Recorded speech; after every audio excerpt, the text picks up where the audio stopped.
Hello everyone, and welcome to my day 4 of my Advent of Code 2016 series. Somehow, my mic got muted again. Just when I was checking to make sure that things are okay, I somehow pushed some button that muted the mic. I don't know. So, for a couple seconds there at the beginning, I had to do the intro twice, I guess is what I'm saying. But it's okay because I started the stream 30 seconds ahead of the scheduled time. So, it's almost like I did it on purpose. Well, but I didn't, of course. I'm wondering, something I'm not sure about is whether I should be editing these after they go live, after the stream is over, because I think people watching from the archive, I don't know. Do you guys want to see the first 5 minutes where I'm just sort of getting ready, letting everyone settle in? Yesterday's stream, I said some cool, soothing things like, hey, settle down, grab a drink, blah, blah, blah, all this great stuff. And then, I found out I was muted for the whole thing before... I found out 10 seconds before the thing started. So that was all the interesting content wound up there, but you guys didn't get to hear my very soothing introduction. So as you can see, I've set up the same Python skeleton program here. I've got a shell open. I suppose I might as well write Python source. Gosh dang it, typing is hard. Reading input. Okay, sure. So now, in principle, we are able to run. I won't have to type that in when I want to test my result. Where's the Chrome? There we go. So we still got a few minutes. But I'm not in such a hurry, really. I went ahead and set up the sample Python thing, and I typed the run Python into the shell. But I don't think I'm going to be trying at all for the leaderboard tonight. I didn't, when I started the Advent of Code stuff, it hadn't even occurred to me to try to get on the leaderboard. And then after night 1, I saw there was a leaderboard. I was like, oh, that sounds fun. I'll try it. And so I made it on day 2. Didn't do great, but I got there. So that was fun and exciting for sure. And I did it again on day 3, and I didn't make it, and that was a little disappointing. But more importantly, the rush to get onto the leaderboard is detracting from what it is that I'm trying to practice here with Advent of Code, of thinking about a problem, writing a readable Python solution, to sort of practice how I structure Python applications. I'm just sort of since I'm in a hurry, designing things, not even really designing things, just here's the thing I want to do, let's write that. Here's another thing I want to do, let's write that. And writing them and then trying to jam them all together and do it as quickly as I can. And I'm sure that that's probably exciting footage, at least when it's going well. But I don't find it very satisfying. So I'm going to try to take today at a more sedate pace where I spend a bit more time planning ahead, a bit more time explaining what it is I'm thinking about, and so on. I think there is another guy streaming who I believe is actually doing well on the leaderboards. I'm not sure. He's advertising himself on the Advent of Code subreddit, so you can go check it out there if you want. I haven't watched any of his streams, so I can't tell you if they're any good, but, if you guys are here enjoying this stuff, there's a good chance you'll enjoy his stuff too. So, that's out there. Okay, yes, the stream quality is still fine. There's still no one in the chat. No big surprise, but we do have 4 people watching. Hello, lurkers. No need to chat, of course. I'll be ignoring the chat most of the time anyway. But feel free to chat amongst yourselves, of course, if you'd like. Hey, 5. Welcome, whoever that was. I don't know. And we've got 30 seconds left. Anyway, so for those of you who just got here, I just finished explaining that I'm not going to try to do tonight's puzzle very quickly. Just try to take it at my own pace and not worry about the leaderboard and get a solution that I'm more satisfied with. I also asked if people who are watching the archives would rather that I trim out this 5-minute intro that I have for the streaming folks. I don't know. So far I'm leaving it. It's easier to leave it, but I wouldn't mind taking it out. All right, here we are. Day 4 is ready. Security through obscurity. Finally, you come across an information kiosk with a list of rooms. Of course, the list is encrypted and full of decoy data, but the instructions to decode the list are barely hidden nearby. Better remove the decoy data first. Each room consists of an encrypted name, which is lowercase letters separated by dashes, followed by a dash. How do I know? Well, I guess we'll look at the input in a minute. But how do I know whether the dash is part of the name or a part of the separator? A sector ID and a checksum in square brackets. Okay. A room is real if the checksum is the 5 most common letters in the encrypted name in order, with ties broken by alphabetization. I see. So there's a whole bunch of letters with dashes, and this is the name part. And we're going to ignore that dash, I suppose. And then we have a number, which is the sector number we're being asked to count. So basically everything except for this sector number is a condition we want to filter on. Find rooms where this stuff matches up with this stuff. And for all of those rooms, add up these sector numbers. All right. So it seems that the main challenge is in like parsing the string. Once you have the string, it's not so hard to actually.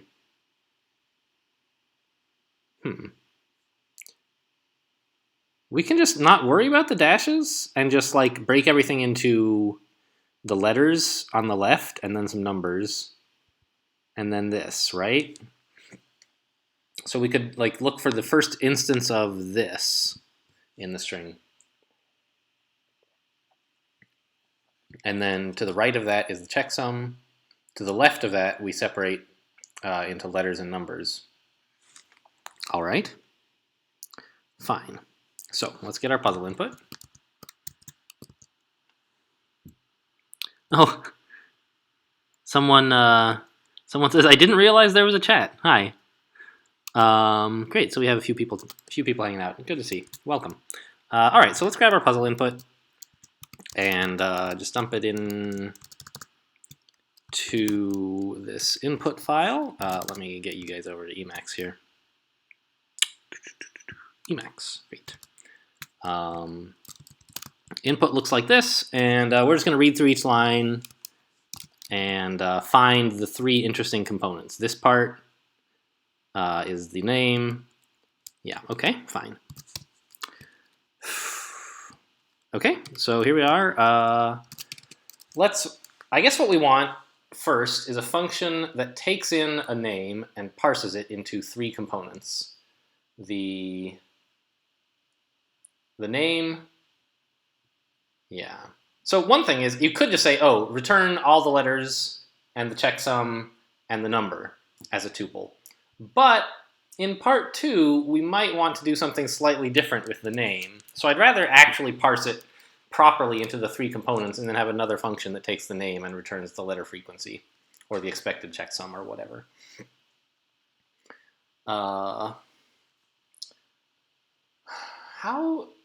What is the right way to like get frequencies in Python of a list? I mean, I guess it's easy, but it's just, there's then a question of like how do you sort by the frequency rather than by the key? I don't know. We'll see. Okay, so let's define a function called parse room that takes a string, and now we probably need to look some stuff up. I guess we want Python index of, kind of? Python index of string. What do we got here? How to find... So the thing called string.index and a thing called string.find. I suppose I could use regular expressions. but it's a bit... String.index determines if string str occurs in a string or in a substring of string. Huh. Okay, that's not exactly what I wanted.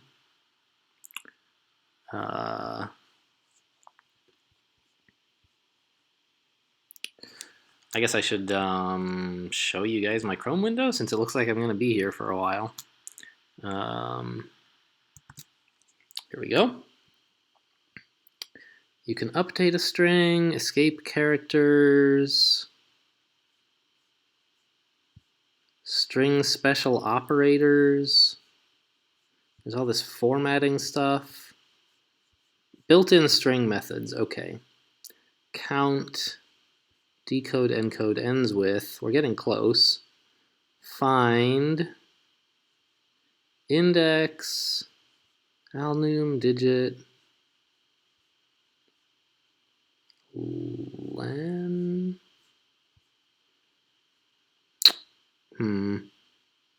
rfind, aha, that's what we wanted.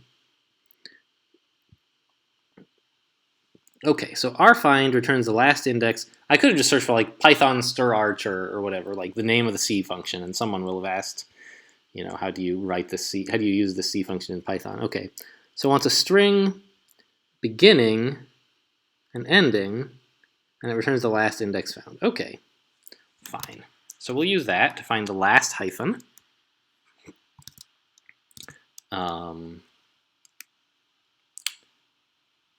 I don't need to. I was all set to type int, and it's like, no, Python doesn't want that. Okay.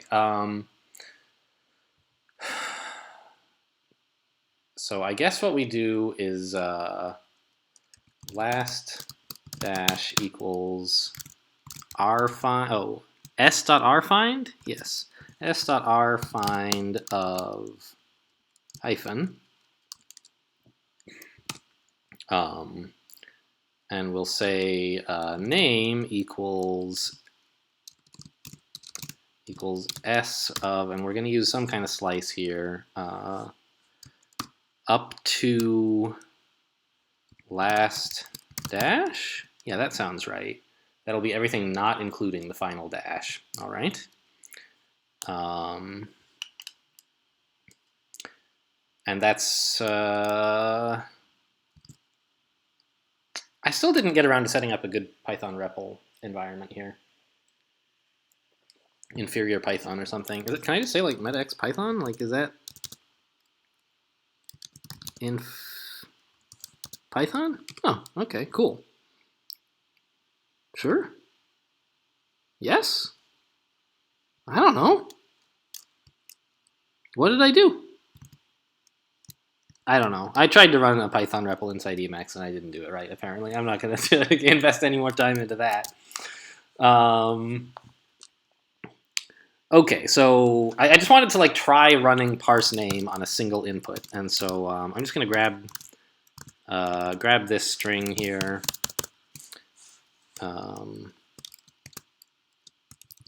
Actually, let's just leave this here and write return name. Print parse room of line.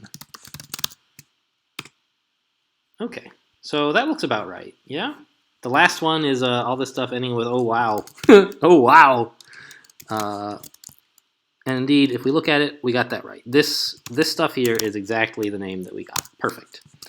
So that small hurdle has been leapt. And now what we need to do is write something like after name equals s of last dash plus 1 up to the end. Hello? What are you mad about? Why can't I hit enter?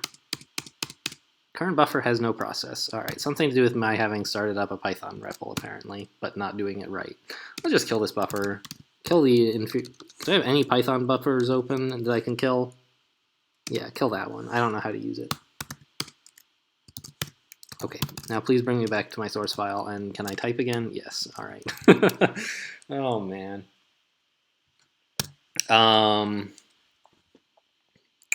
So fine, now we've got the stuff that comes after the name, and we want to split that on the bracket.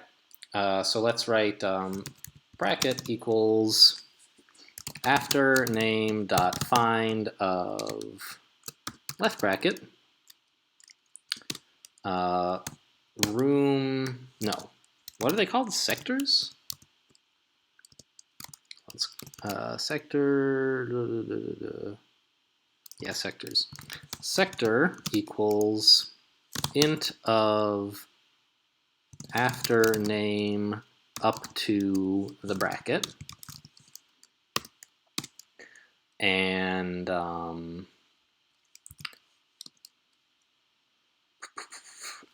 end bracket.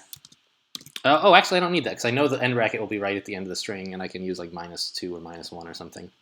And then I can write checksum equals after name from bracket +1 up to minus -1, probably, something like that, and return the tuple name sector checksum. Now, arguably, maybe I should be putting these into a an object of some kind. I don't know if that's such a great idea, but there you go. We parsed everything into tuples. Let's get rid of this print result nonsense. Parsed everything into tuples, and now we can start working with them like actual useful data instead of just piles of characters.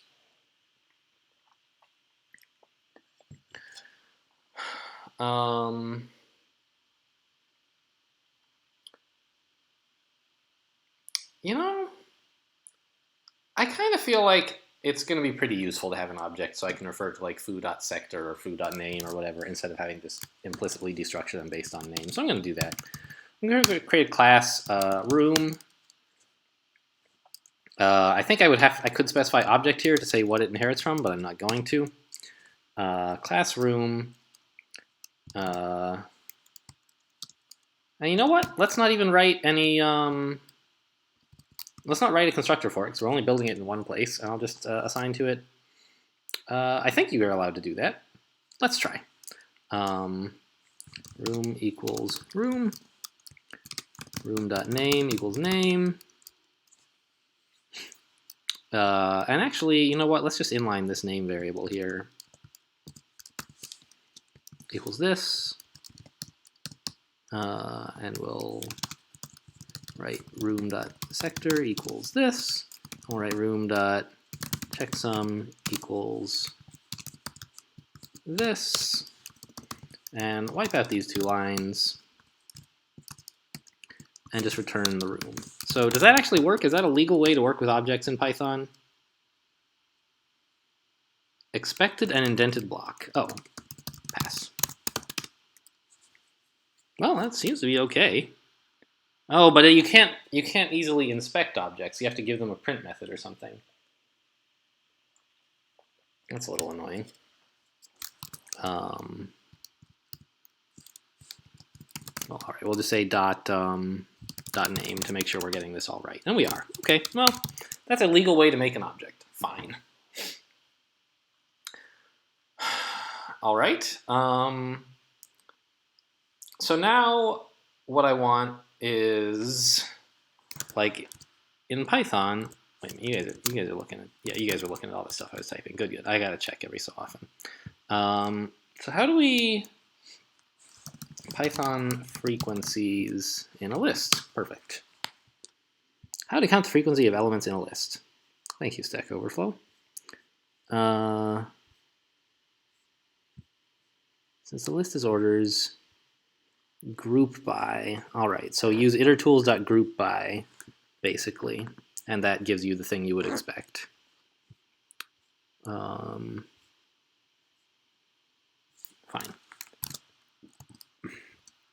So let's def frequencies of x's to be a map with ret equals x pointing to len of x's for x's in group by, how do you call group by? Oh, you just don't pass it anything and it groups by identity, I guess? All right. Group by, oh, whoops, can't call this x's, call it a collection. Ret.delete of this, so we don't count the dashes. Return ret. So let's try now printing frequencies of parse remove line dot name.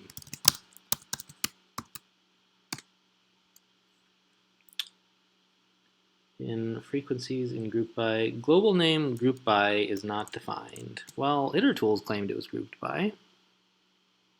From itertools import group by. Spelled that way. Import from itertools. I actually have a, there we go, switch those two. Import group by. Did I spell it wrong down here? No, it looks right. Maybe it's just not in Python 2.x or whatever? Okay, now we're getting closer. Why did I call len? Oh, how do you, oh, it's dot size or something on an iterator? Okay, Python length iterator. Getting number of elements in an iterator. Yes, I know it's not possible.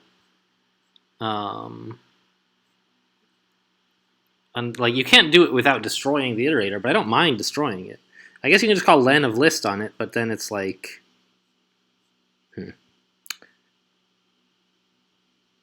well, okay. I guess we'll do that. It's gonna be fine. Len of list of x's. How's that? Dict object has no delete. How do you delete? I'm gonna get confused with JavaScript now. Python remove dict.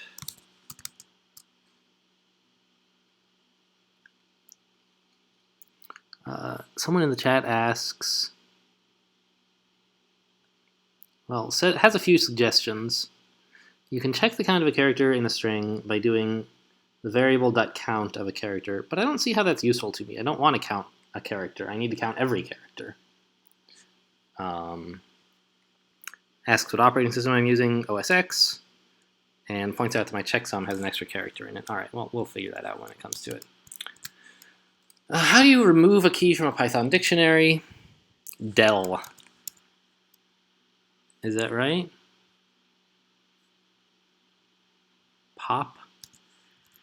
Interesting. Okay, well, we'll choose del. Del ret of, yes, like so. Okay. Invalid syntax. Well, yeah, that sure is invalid syntax. Well spotted. Wrong group. Okay, cool. So everything here says 1. This makes me think that I am not really doing a great job. Oh, there's a 2. All right. So I thought maybe I had implemented frequencies incorrectly and it was always returning 1, but I see there's a few 2s. Okay. Fine. So frequencies is working. Parseline is working. Let's investigate this checksum issue that was brought up. Yes. All right. So instead of -1, I need like a -2 here, probably, right? Yeah. Okay. So we've already done a fair bit of the work.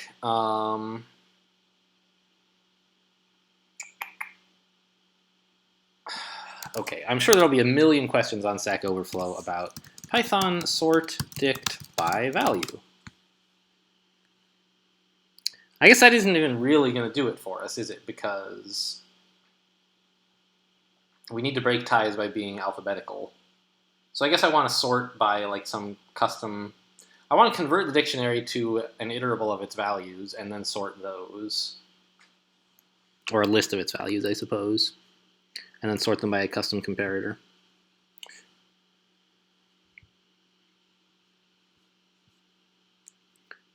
Yeah, get a representation of the dict. Okay. What is this? This is a weird ass way to. I don't. What is this sorted? Why is there. All these functions are talking about a thing called sorted. Is there really not a thing called sort? It's called sorted instead? Python sort. Don't search. Google helpfully auto-completed that to the same search I just ran. But no, I just want to search for sort. Yeah, apparently there's a thing called sorted. So what happens if you Python list of dict entries? I don't want a list of values. I want a list of the entries, please. Can I just call list on it, or what?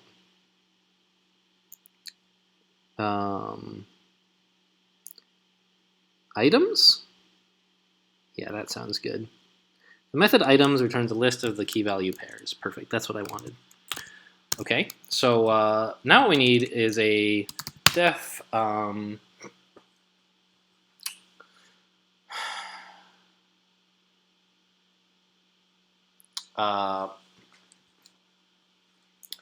most or sort frequencies, which takes a dict and is going to sort it by what occurs most commonly.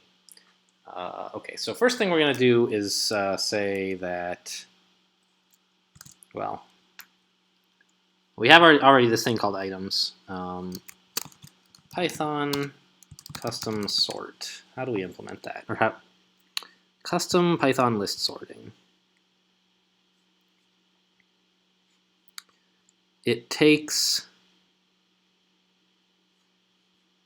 an optional argument named CMP, which is a comparator, which is a function of two items, and returns negative, 0, or positive. All right, pretty standard thing. So I guess what we want to do is call sorted of dict. Wait. Yeah. Okay. Well, let's just look up Python sorted, and let's look up. Can I find the API for the sorted function, please? I'm reading official documentation, and it's just sort of like telling me a lot of words where I wish I could find. There's a thing called key, which is not what I want. I want like a comparator. Can I search for? Okay, the old way. That's not the old way. Give me a break. You need a custom comparator, even if sometimes it like can do things that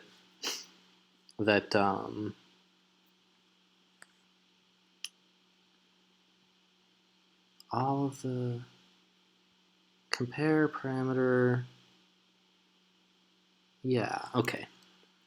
So we just call sorted, pass it the list, and pass it, and then the sorted dict dot items, and then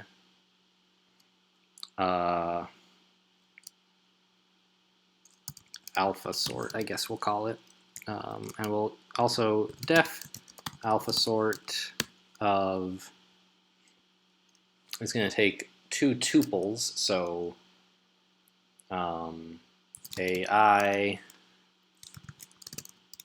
and BJ to be if I less than J, return 1. If actually, let's write if I not equal to J, return I minus J. Now I know that they're the same. And I can just return a minus b, basically. Python, well, actually, let's just try that in a REPL, right? Python a minus b. Can't do that. Okay. Ord of a. Oh, it worked. Okay.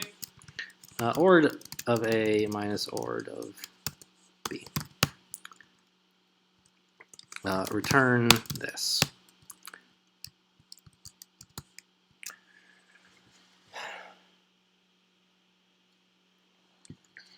Okay, so let's now try returning sort frequencies of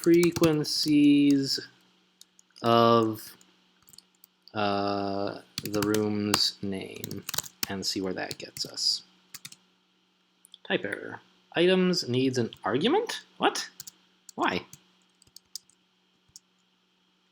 Dictionary takes an items method. It doesn't want an argument. Returns a list of tuples. No arguments.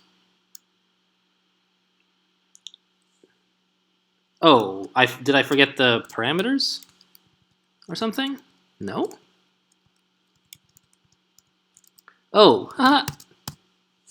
Apparently, like, maybe dict is a built-in name and that's what it was mad about. I see. I had spelled this one wrong, and therefore I expected that to, like, not compile or not run, but it turns out that dict is a built-in name, and so this compiled but just did something different from what I wanted. Okay. Fine. So how does our sort order look? All the A's are coming before the C's. Uh-huh. Where are the 2's? Do we have any of our 2's in here? The 2 is at the end. That's interesting. Oh yeah, because I want the letters to be sorted the opposite direction from these things. So J minus I then. And now we see H is 2, and M is 2, and then we're sorting the rest by alphabetical. So that's good. Let's confirm that this is the order it's supposed to be in. The letters are all tied. They're listed alphabetically. Okay. Yeah. Okay. So that's what we wanted. And what we're supposed to do is, so sum equals 0. And what we're going to do is basically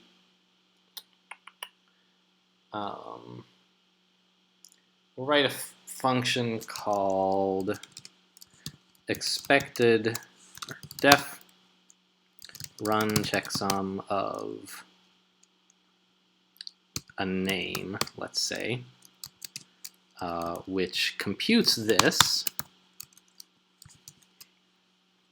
and then does some other stuff to it.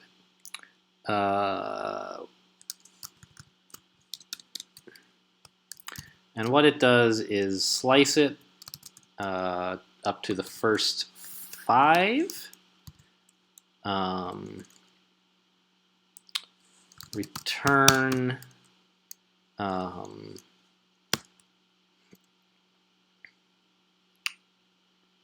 do you make a string out of a list? Python string from list. I have a list of characters. Oh, of course, use join. Sure. So we'll write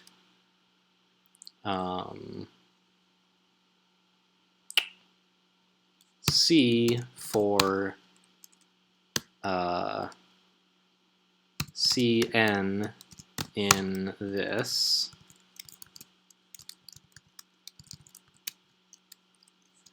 Dot join of nothing here. And then we'll just say return run checksum of parse room name. List has no attribute join. Dang it, is it not a... Oh, it's the other way. You take the string and call .join on the list. All right. Okay. Hey, that looks good. Printed a bunch of stuff that looks like correct checksums, probably. And so then we'll just say if... Oh, let's see. IMAP parse room of sys.standardin room.name if run checksum room.name room.checksum equals this, then sum equals sum plus room.sector. And we could write this with maps and filters and so on, but I don't know. This seems like a pretty natural way to do it in Python, I think. Right? We could write, you know, sum equals sum of room.checksum for room in map of parse room of sys.standardin if, like, right? I mean, it's going to get to be a mess. You could do it as like one big list comprehension, but Python just really isn't built for that. So we're not going to. Return sum. No. Print sum.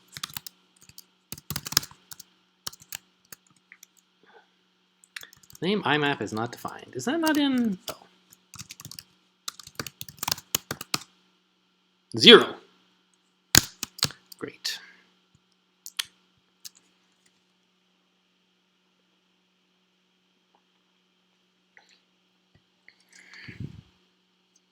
Well, why?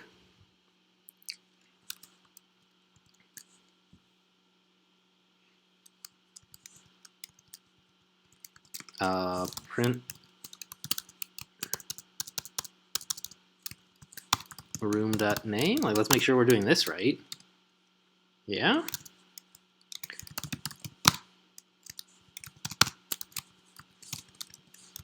Let's print those. Room's actual checksum. Fascinating. All right, let's try running it on the examples they give.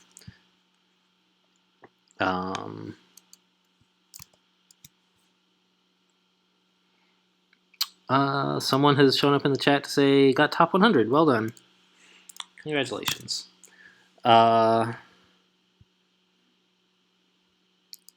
let's just like take this and replace our entire input file with it.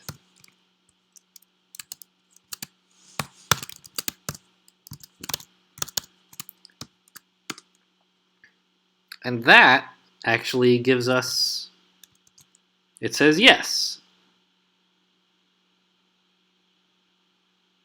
Okay.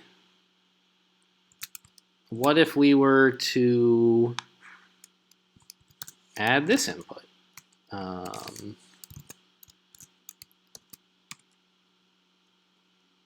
It doesn't recognize that one, even though this thing points out that, yes, there are 3 O's, and there's more of O than anything else. There's 2 A's, and for R's, there's 2 of them. For E's, there's 1, and for L's, there's 1. So that is a correct room that should be getting added, but isn't. So we are incorrectly computing the checksum here. I guess like R isn't being included for some reason. Okay, so this sounds like our frequencies is wrong. So let's print frequencies of this. And we'll restore our inputs now. Okay. Exit? Is that a thing? No. Doesn't seem to have done anything. I guess I can just comment everything else out. So it sees 2 O's? I'm quite confident that there are 3 O's in that. And it sees only 1 R? Why?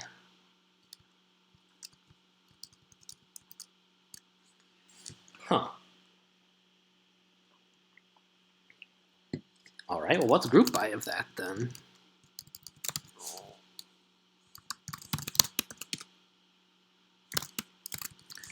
List, please, of group by.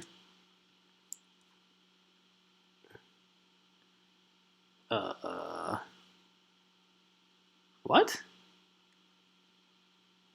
O shows up once here. And it shows up again here? Oh, it only groups consecutives. I see. Well, that's not what I wanted at all.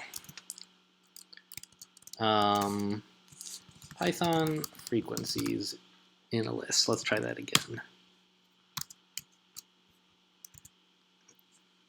Count frequency of words in a list. Fine. There's a thing called counter.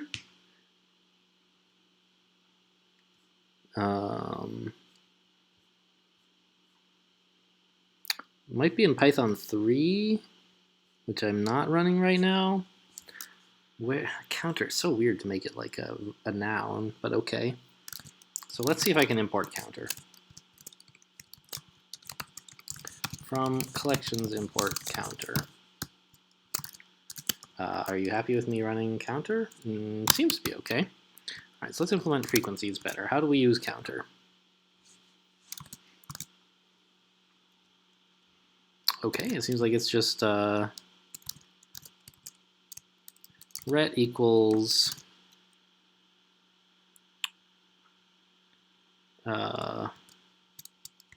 counter of call? But that's doing a different thing.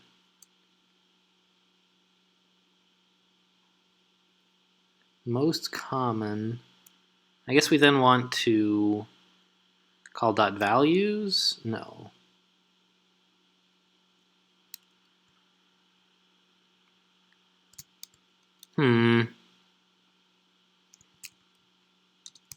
What happens like when I just run this? I assume it's not going to work for some reason. I'm going to be real sad. Oh, group frequencies of this. It returns me a counter object, and it responded to del correctly by removing that dash, even though it's not really a map, it's this other thing.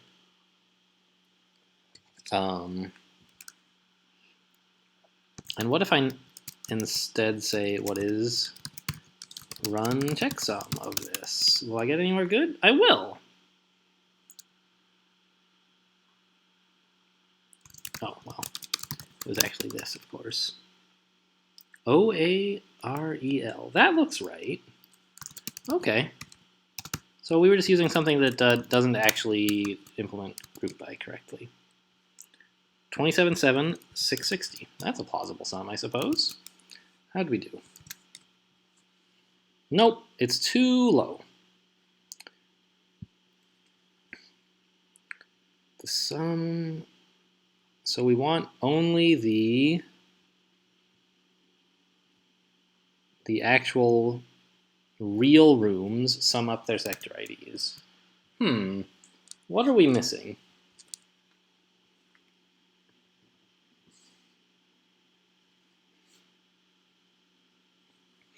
Well, we can get rid of this print, I suppose. Although, I don't know, like, it seems like a lot of them are the same, but not all of them, and that's pretty good, right?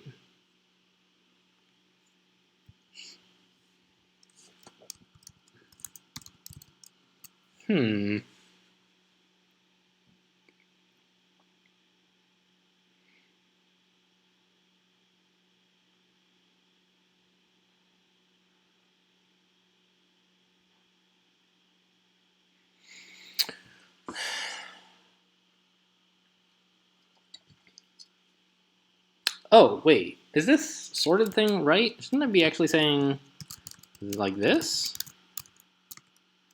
Well, it still comes out the same, though.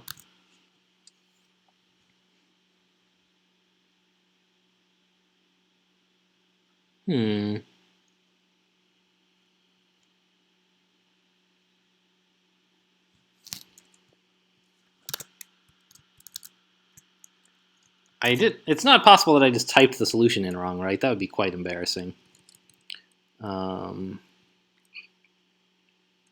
Actually, I bet I could just not use this class room at all. This is unrelated, of course. And just say room equals object, since I'm not doing anything with it. No?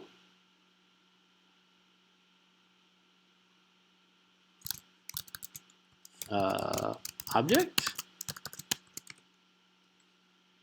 Object has no attribute name. All right, I don't know, guys. Let's put it back.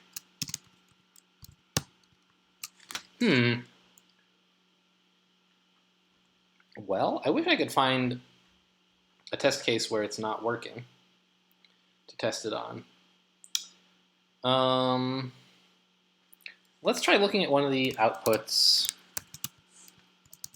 Could we please reinstate some recent changes here? Yes, put that back. And let's try to find some outputs where it's close but not identical. And see if we can look at those and sort of figure out what the deal is. And in the hopes that those are the ones that are wrong, that are like close. But actually it looks like there are not a lot that are close but not identical, huh?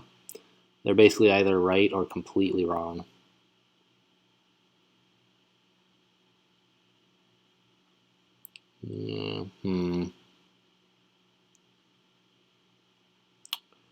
Okay.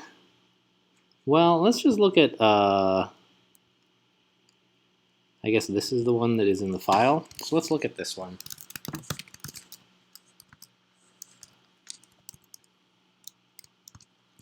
And we'll call, well, I guess let's actually do it by hand is sort of the point, right? Sort of this dot split. Is that a thing I can do?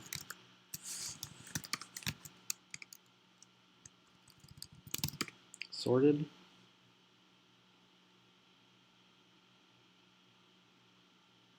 Dot split doesn't seem to have done anything. Empty separator.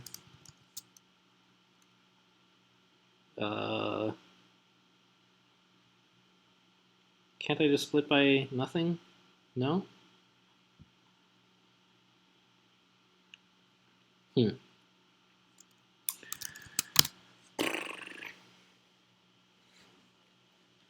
know what's one nice thing about recording instead of streaming is that I can just sort of put it aside for a little while and come back. All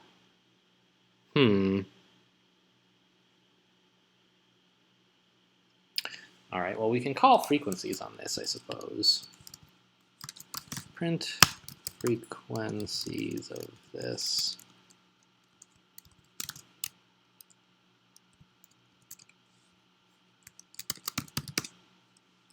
And we get back this counter that says the E, S, F, V, and W, or possibly X, are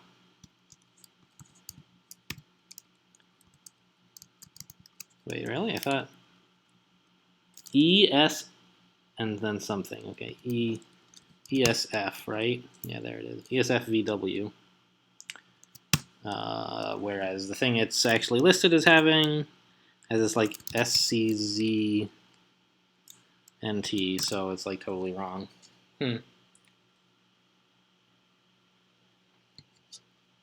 Is there some way we could be summing up the numbers incorrectly? That would be embarrassing.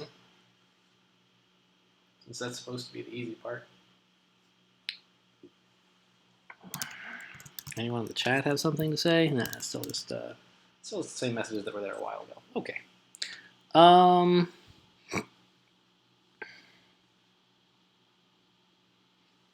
Have I misunderstood the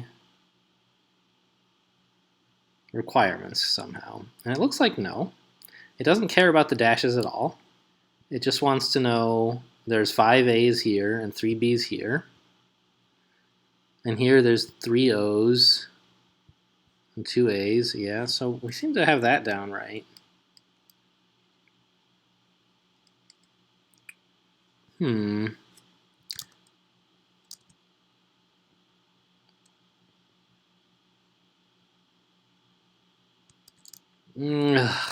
is kind of a hard problem to debug because I just I don't know, I don't have any idea what's actually going wrong. And I'm not saying that that's a problem with the puzzle. I think it's a good indicator of how things are in real life, is that just sometimes something is wrong and all you get is nope, it doesn't work. But it certainly is harder to debug than if you did know what was wrong. I'm going to go ahead and just copy paste this number in again in case I typed it wrong earlier. Nope, still too low. Okay. You guessed 277660. They're listed alphabetically.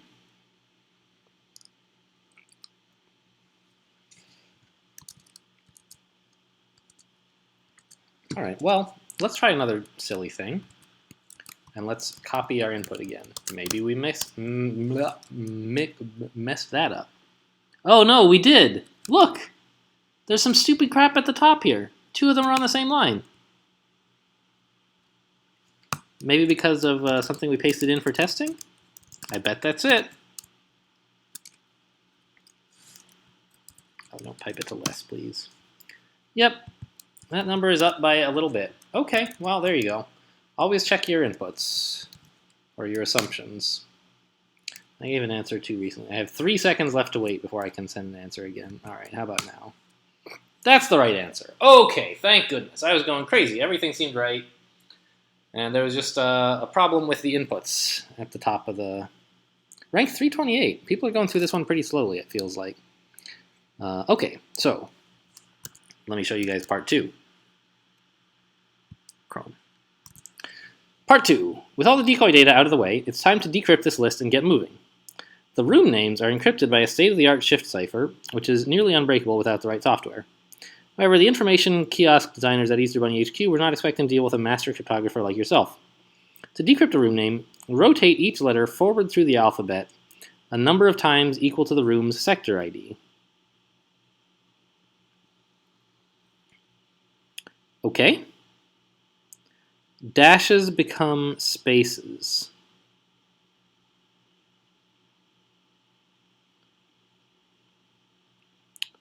What is the room? Wait, what?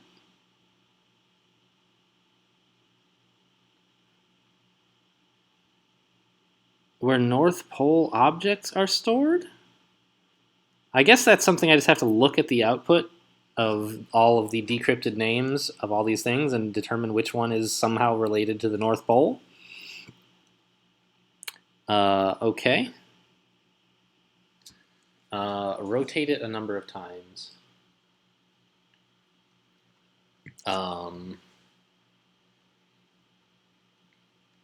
So I guess what we're going to do is convert each letter, I should say, into a number, which is its distance from the letter A.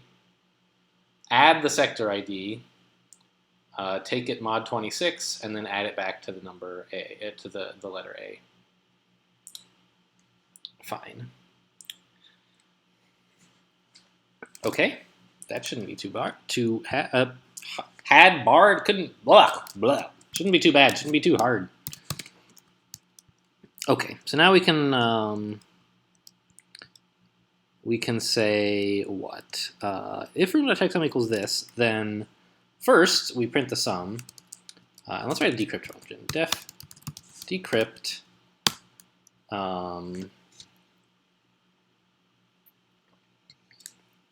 takes a word, I suppose. Well, let's just say it takes a string.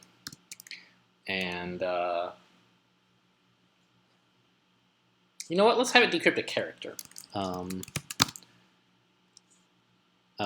amount is how much to rotate by. We'll actually, instead of calling it decrypt, we'll call it rotate. Rotate a character by an amount.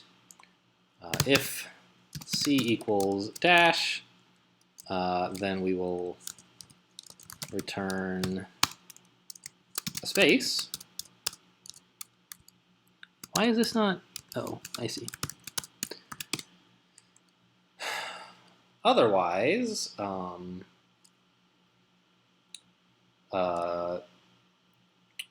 x equals ord of c minus ord of a.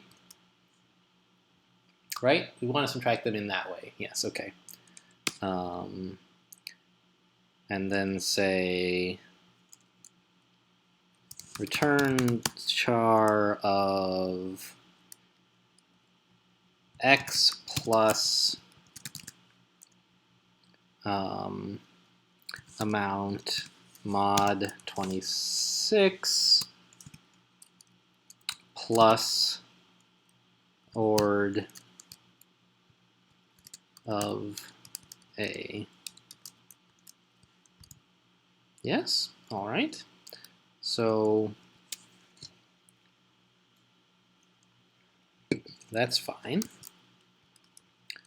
And let's then print this dot join of map of lambda c to rotate c of room dot sector of room dot name. I don't know. Maybe it'll run. It worked. All right. So let's get rid of this extra print. These are adorable. Okay. Should I search this for like North Pole? There's a lot of these.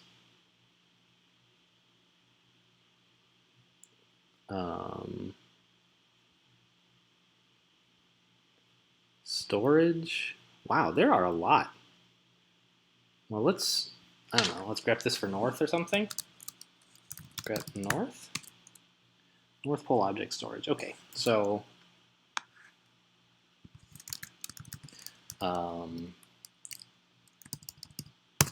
if North Pole object storage equals this,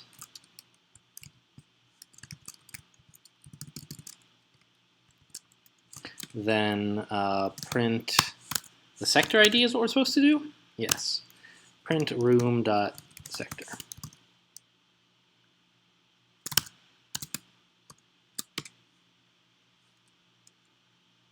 Oh, let's not grep for North anymore, huh? Sector 267 seems to be the one. We did it! Great, rank 260. So we were, we definitely didn't make the leaderboard, and that's fine, so we weren't trying to. But we adjusted to part 2 more quickly on average than most people, because we had a better leaderboard position for part 2 than we did for part 1. Okay, so how do I feel about, let's see. Someone's saying, are you considering some of the inputs considered harmful? Yeah. Good, I agree. Okay, so is there anything that I want to say further about, oh, let's get rid of this stupid print here. Oh, and I forgot to commit after part 1. Oh well. But we got a solution that does part 1 and part 2. So that's nice. Part 2. Part 1.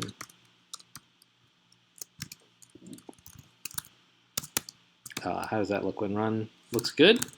Kind of silly that we print part 2 first, but such is life. I think it looks all right. We might consider like making rotate be a function that takes just an amount to rotate by and returns another function, then we wouldn't need this silly lambda in here. And it makes this rather lengthy. So let's go ahead and make that change now.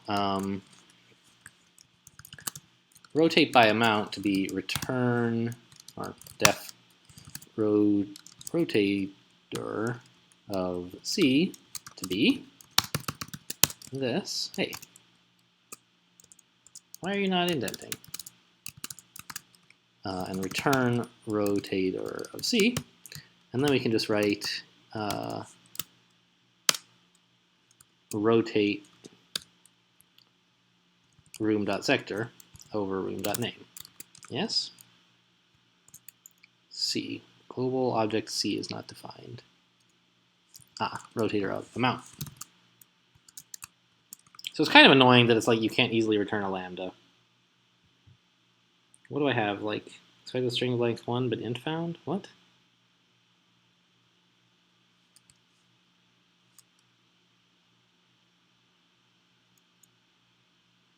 All right, well, so an important thing is to commit when it's working and then break it, and not in the other order. So let's do that at least. Now it works, yes? Git add dot git commit day 4 parts 1 and 2.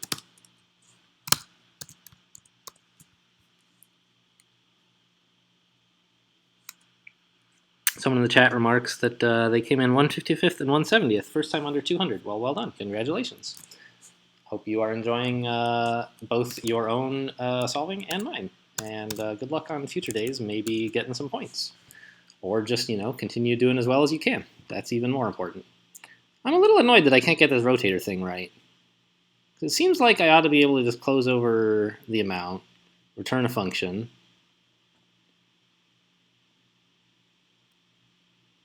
I don't know what exactly didn't work. Can I just replay all this stuff, please? Turn rotator.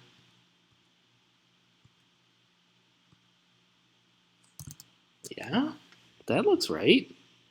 And what happened when I ran this? Oh, whoops, not commit. Type error on ord. On line 40, most recent last, line 39 in rotator, x equals ord of C minus ord of A.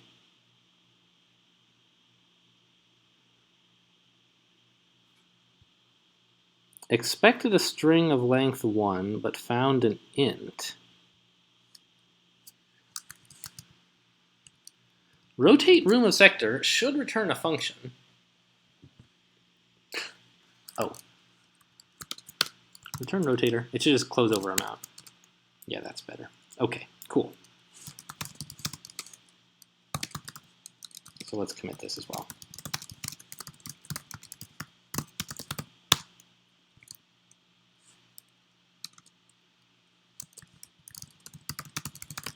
There we go. That seems better. Anything else that I'd like to improve here? I don't love all these empty string.joins, but I guess that's just like the Python way. It's fine. Counter was pretty cool. I liked that. Parsing the room was not too bad. It was a bit messy, but not bad. I'm not thrilled about having this class with nothing in it. There's probably a way in Python to just say, give me like a basic object that I'll put whatever attributes I want into. But overall, that was fine, I think. I do like having it as an object instead of passing it around as a bunch of tuples over and over. That certainly simplifies reading it. Alpha sort, I like. I'm still not thrilled with the Python way that you can't, if you want a function that's not just a lambda, i.e. it's more than one line long, you have to give it a name and then use it. You can't just sort of use it anonymously like you would a lambda in a Lisp or something. Or I think you can write lambdas in Ruby. Even in Java you can write lambdas. Python's lambdas are just one line, and it's because Guido doesn't think that multi-line lambdas are a good style, but I disagree with him. But that's life. Yeah, looks pretty good. I think we're gonna end the stream here in just a minute. Yeah, someone points out you don't want to pass a mount to rotator. Yeah, absolutely. I meant to just return the lambda, but I thought I needed to pass it like I was passing it the thing it was closing over, even though I know it doesn't need it. I just like sort of didn't connect in my head what I was doing. Okay, well, took us just under an hour. Definitely longer than the previous nights, for sure. But I feel like our solution was a lot nicer than any of the previous nights, and that's really what I'm here for. So I don't know what nights I'm really going to be able to stream. Probably tomorrow night. Not sure about like basically any day this week. So, but you know, maybe I'll release some. I probably won't even release videos of it. But maybe I'll get back to you guys next weekend or something. And like I said, tomorrow night I should be able to stream. But either way, I'll announce both on the subreddit and by posting a link to the live thing to my channel before it's ready. So if you're in either of those places, you shouldn't miss it. I mean, feel free to miss it if you want to, but you won't miss it accidentally, is what I'm saying. You know, I like it that you guys are here, but you know, you got somewhere else to be. Don't let me stop you. Anyway, thanks for watching, and I'll see you next time.